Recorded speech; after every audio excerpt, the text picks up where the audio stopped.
Shalom from Jerusalem. This is TV7's Israel at War update. And as we're set to deliberate the latest developments here in Israel, throughout the region and beyond, with chief focus on heightened tensions between the Islamic Republic of Iran and its various proxies throughout the region versus Israel, it's always important to remember how this war began.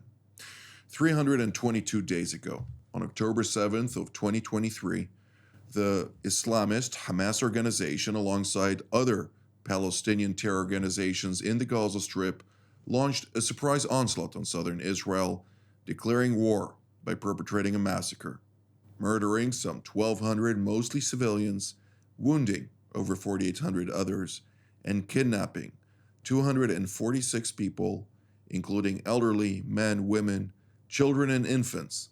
109 of them remain in Hamas captivity to date.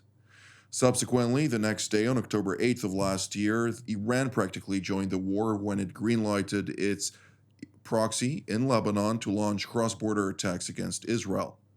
Since then, thousands of rockets have been fired from Lebanese territory into Israel, and not only from Lebanon, but also from Syria, from Iraq, from Yemen, all having one common denominator: Iran, which it itself has also launched a direct attack against Israel on the night between the 13th and 14th of April earlier this year, an event that may yet reoccur. And to deliberate that and much more, including, first and foremost, the negotiations, I'd like to invite TV7's editor-at-large, Mr. Amir Oren, to join the conversation. It's good to see you, Amir. If you may start initially with the negotiations, and from there, let's focus on the broader region. So this is the weekend where the mediators, the US, Egypt, and Qatar, are supposedly trying their last push. There is always a last chance saloon on the edge of the desert, and they are meeting in Cairo in order to try to bridge the gaps between Israel and Hamas on the ceasefire and hostage release deal.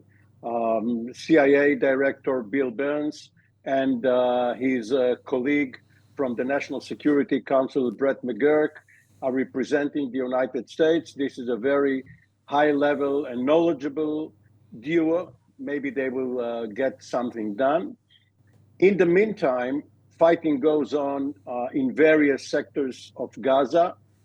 Israel is being blamed for reducing the size of the humanitarian areas given to civilians. But this is being done because Hamas and Palestinian Islamic Jihad are trying to use schools, mosques, and other such usually protected sites in order to launch their attacks from, or to hold their meetings, set up their headquarters, and so on there. So Israel is attacking these sites, and wherever civilians are being hit, it is, of course, incident to that, and not because there was any intention on the Israeli part.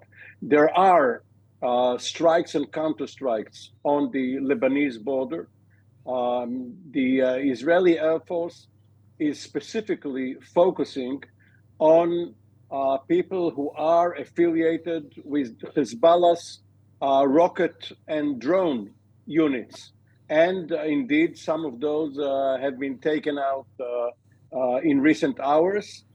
Hezbollah is expected, of course, to retaliate against the Galilee and the Golan Heights. Two other notes.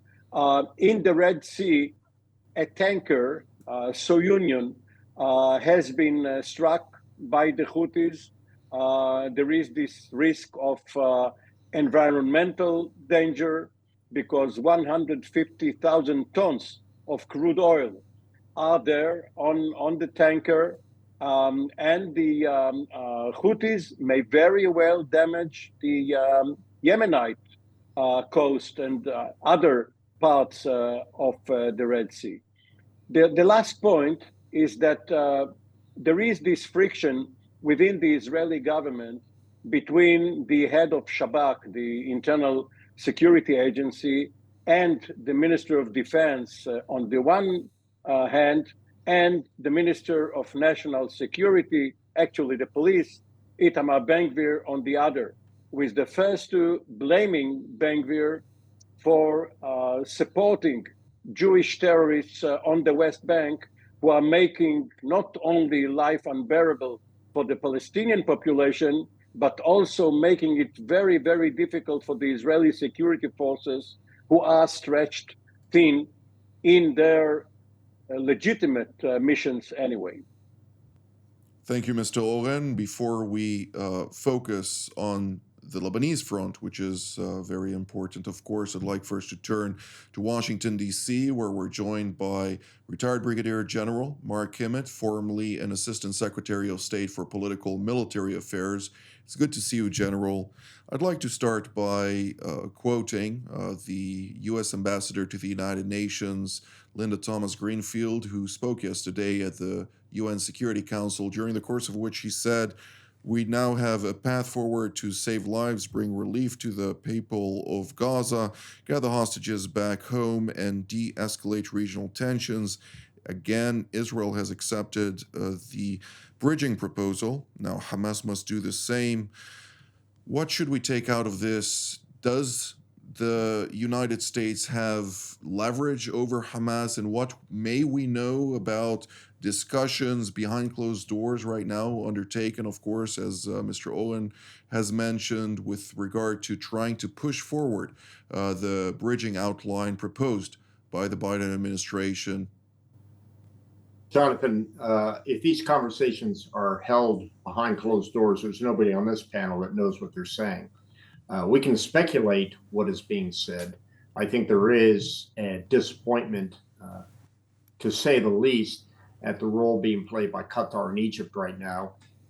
They are expected to be pressuring Hamas. Hamas, in general, Sinwar in particular, seems to be as reticent and as truculent as they have been throughout this entire process. There are some reports about Sinwar is ready to negotiate, but I don't believe those reports. I believe he, in fact, sees the advantage of prolonging this. So I would say the team of primarily Brett McGurk is trying to push the Egyptians and Doha to try to press harder on Hamas. But candidly, I think we've got the best deal we can get to be accepted by Prime Minister Netanyahu. Now the answer has got to be that the Americans and the Egyptians and the Qataris have got to use whatever means are at their disposal to get Hamas to sign on to this. Indeed. Well, let's turn to elsewhere here in Israel, where we're joined by Brigadier General in Reserve Doron Gavish, the commander of the Israeli Air Force Task Force for Air and Missile Defense. It's good to see you, General. I'd like to shift gears to northern Israel, where we're seeing right now exchanges of fire with targeted killings being intensified against commanders of the Iranian proxy Hezbollah. What can you tell us about this? The last number that I saw was 8 terror operatives killed to this moment in time. Well, this is unfortunately a continuous fight that we see in the north. The phenomena that you are talking about is, I would say, happening more intensively in the last 2 months.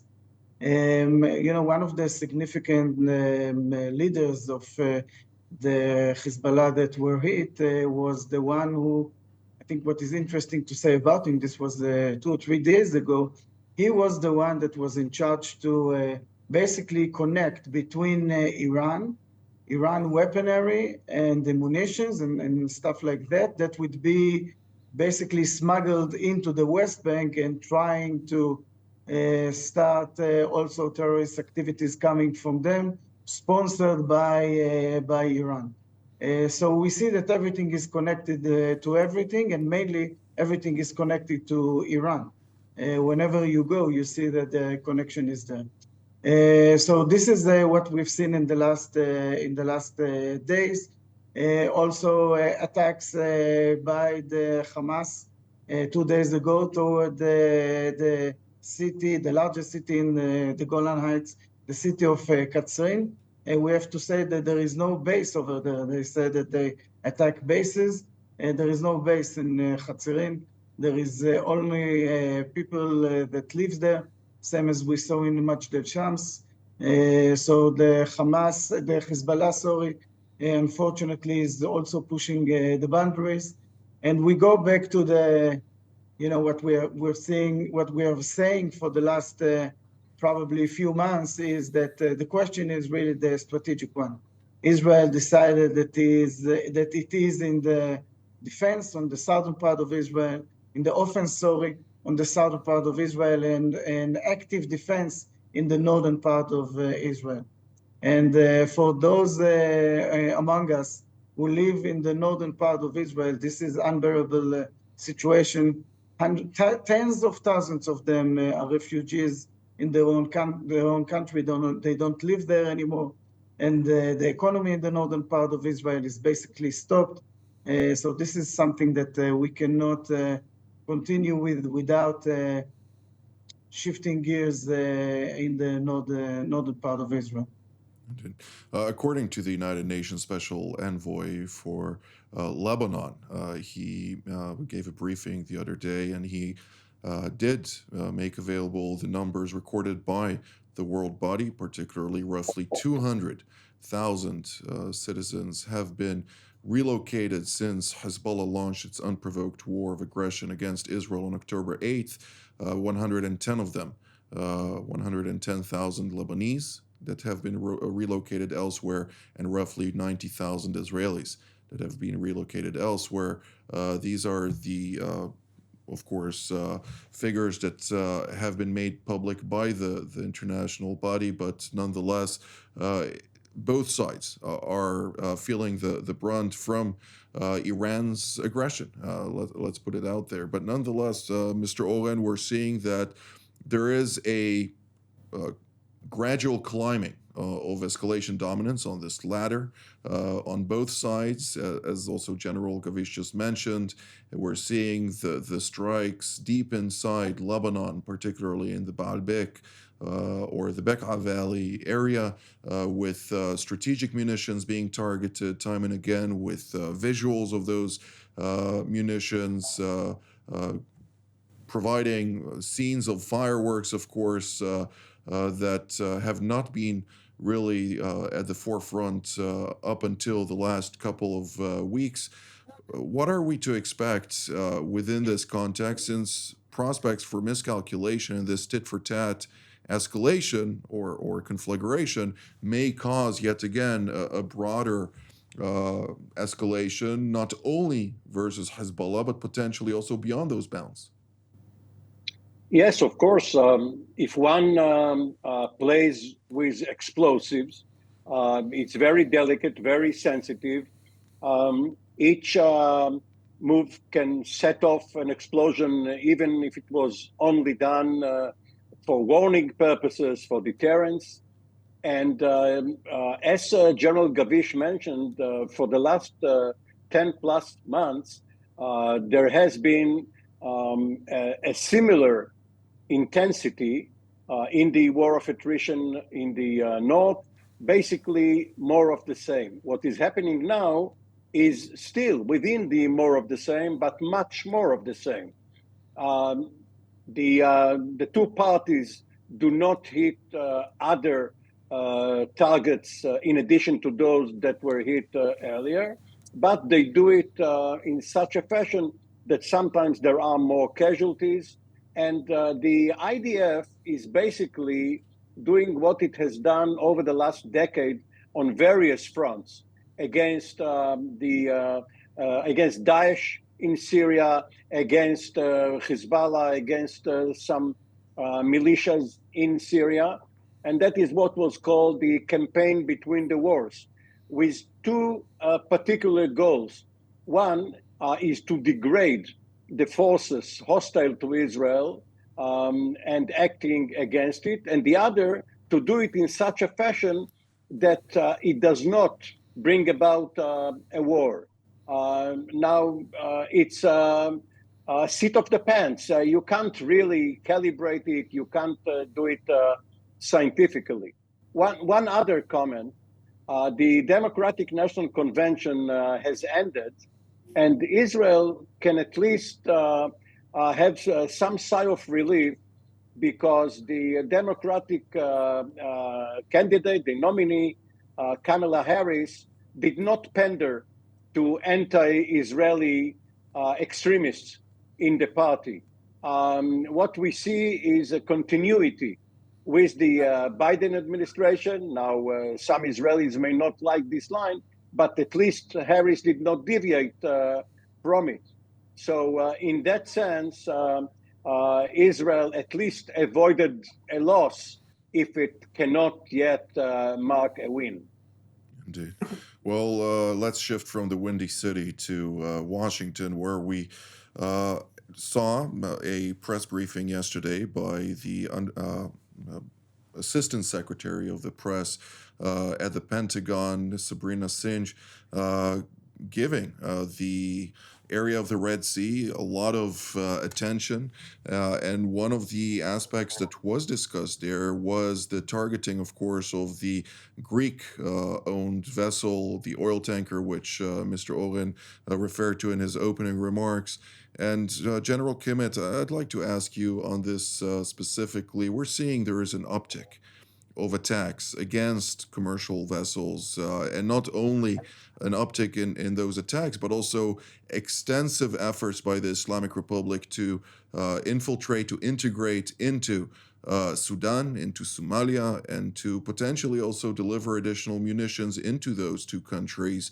What are the concerns that should be raised with regard to this development, particularly also since Sudan is not currently experiencing too much tranquility in that country with the rapid deployment forces against the government forces seeking, of course, to maintain the upper hand, and the government forced on its part to contend, of course, with the acquiring of additional munitions, which Iran is more than happy to provide. Well, I think you've answered your own question. Iran is taking advantage, as they have so many times in the past, of countries that are in turbulence. They see advantage at that point to either solidifying or recruiting new proxy elements. And so the nature of a revolution, the revolutionary government inside Iran, is the revolution needs to continue. It can't be static. It needs to expand. And Sudan is just an example of that. One thing I would say about the Windy City, I think it's important. Yes, Kamala gave a very firm statement on the support of Israel. It was support for Israel, sorrow for the casualties that are happening on both sides. But I think what was very interesting was the DNC decision, the Democratic National Committee decision, to not allow a Palestinian American speaker on the podium during the entire convention. Now, whether that is a sincere desire to support the Israeli cause, or if it's just simply pandering to its one of its base constituency, it's yet to be seen. But nonetheless, I think that for the situation in Israel and the situation in the Middle East, it would seem very, very much that we're going to see the status quo in terms of the foreign policy position of a potential Harris administration. And as I've said before, the key person in developing that policy position is Philip Gordon, who may be having some of his own problems with regards to his work done on the Iranian negotiations front. But I think it's going to be, for the most part, status quo as regards Israel and the Palestinian question. Well, the clock continues to tick, and just for the sake of our non-American viewers, the Windy City doesn't mean that it's windy, even though it is. It's about the snitches back in the day who provided wind of all kind of developments related to the mafia. So just to put that into context. But General Gavish, I'd like to ask you, since this development of Sudan receiving more and more munitions, particularly also unmanned aerial vehicles, is a troubling development with a country that just several months ago was eager on normalizing relations with the state of Israel, now seeing Iranian influence further embedded into a country that, in contrast to UAVs being launched from Yemen by Ansar Allah, dominated, of course, by the Houthi tribe, which is roughly 1,600 kilometers away from Israel. Now we're having here a country that is 1,100 kilometers away from Israel and has a dark history with smuggling of weaponry, Iranian weaponry for that matter, through Egypt into particularly the Gaza Strip, in support of Iranian-backed groups, including the Islamist Hamas and Palestinian Islamic Jihad. What should we take out of all of that?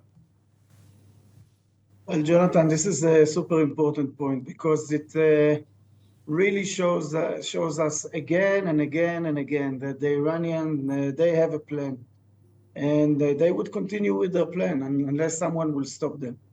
And this is another part of their plan. If they could, they would be 360 degrees around Israel, but not only around Israel, because we have to remember that they've been aggressive toward Pakistan, they were aggressive toward the UAE, they were aggressive toward Saudi Arabia.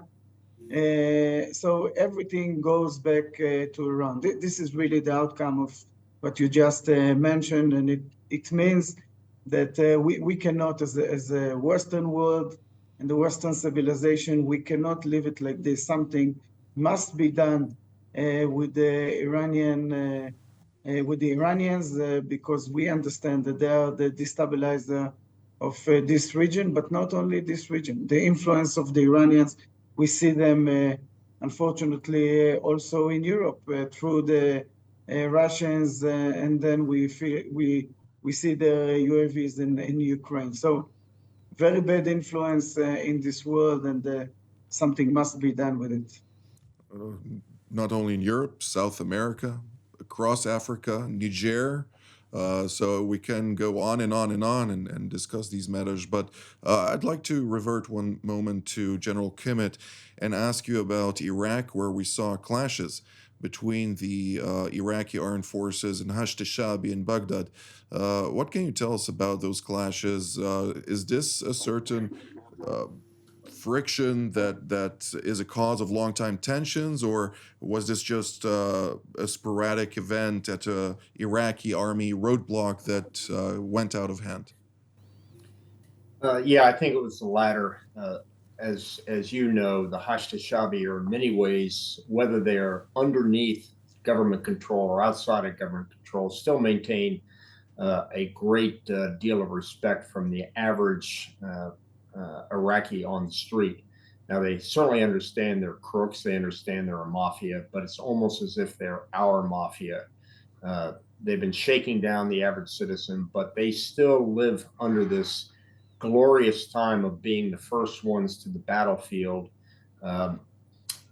when the ISIS fight broke out. So I think this was idiosyncratic, a one-time event. It is certainly the case that the military doesn't want to get into a fight with the Hashid, and the Hashid don't want to get into a fight with the military. So this was probably just a singular event that we're not going to see much more of, and it certainly shouldn't have any kind of consequence. Indeed, just to remind our viewers, 67 militias, an alliance of sorts, 46 of which are backed by Iran, the Islamic Republic of Iran. The others include also Turkic, include also Christian, include also Sunni militias. So it's a very challenging composition to contend with. But nonetheless, Mr. Oren, we have roughly 2 minutes left, and therefore I'd like to ask you, particularly since there are reports and growing reports about various genocides being staged by crime syndicates and tribes in Pakistan that have received basically leeway by the government to act against local Shiite militias. And this has caused, particularly in the Al Mayadeen and Al Bukamal areas, the Liwa Zainibiyun brigades, which are Pakistani volunteers, Shiites, 12er Shiites to be exact, to request to return to Pakistan to defend their towns and villages. Is this going to impact the composition for the Shiite militias in Syria to a large extent? And if so, what can we learn from that? Well, as you know, the Iranians have always found new reservoirs of Shiite youth willing to sacrifice themselves for the cause and replace the Iranians who do not want to die. So if the Pakistanis go back, the Afghan tribes or others will fill the void. The real concern is the disintegration of the Pakistani state, because it's a nuclear armed state. And even 40 years ago, even before the Pakistanis set off their first nuclear explosion, Israel was fearful, and there are diplomatic records regarding it. What will happen if Pakistani nuclear weapons fall into the hands of terrorists or go to Iran or wherever? This is a strategic concern. What you asked about is a minor irritant. Well, this is all the time that we have for today. I'd like to thank General Kimmett, General Gavish, and Mr. Oren for all of your insights. I'd like to thank all of you at home as well. Until our next edition, from here in Jerusalem, wishing you a Shabbat Shalom.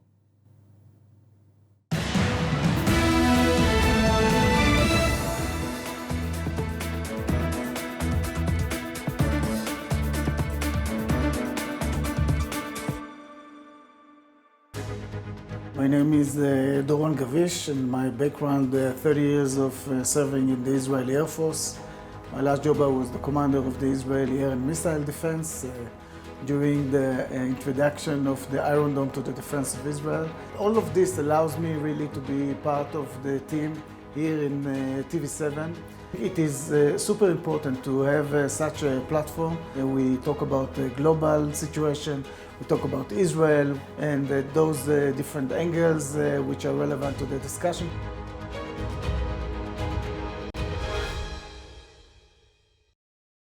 TV7 Israel invites you to watch and hear some of the most knowledgeable experts, most of whom partook in creating policies shaping this region today. Join us for Jerusalem Studio.